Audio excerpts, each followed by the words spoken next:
So even though in a problem like this, I may not be able to use a program that we currently have installed into your calculator, we do have a program that could give us information to start us out. So the program that we're going to look at is function.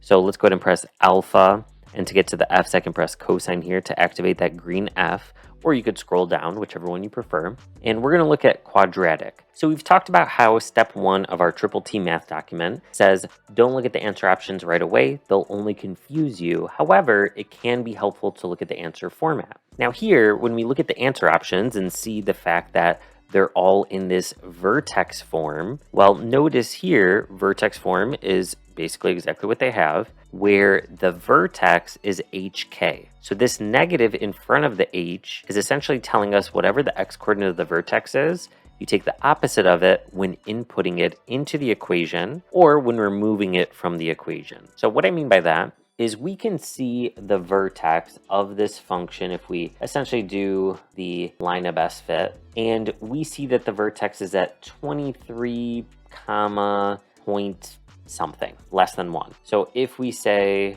for example, they're all giving you 0.78 here, so let's call it 0.78. When inputting it into the equation, you have to take the opposite of this x coordinate of the vertex based on this negative sign right there. So we're going to go ahead and input it into our function, making it a negative 23. Well, of the options, we could eliminate B and D because they have a positive here. And what's the difference between A and C? Well, we could see that the difference is the A value in front. Here is 0.1, whereas here it's 2. So there's a couple ways you could do it from here. If I were trying to save time, which I'm definitely trying to do so on the test, I probably would just say, okay, let me go ahead and graph this first one, see if it matches nicely. If so, it's the right answer. If not, the answer is C. And so I'm going to go to my y equals. I'm going to clear if I have any graphs there. And then I'm going to go ahead and type in this first function.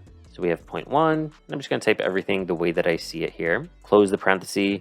The squared is this key here. We'll put plus 0.78. And what's really important is that you click window and change the minimum and maximum as well as the scale for the x and the y.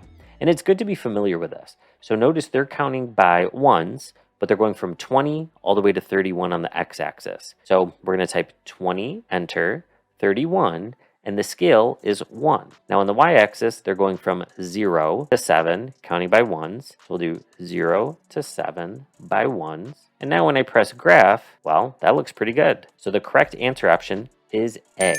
Now, in case you're wondering, how do you get your window to go back to normal? If you choose zoom 6, which is standard, it's going to make it go back to -10 to 10, -10 to 10, both of which are counting by ones.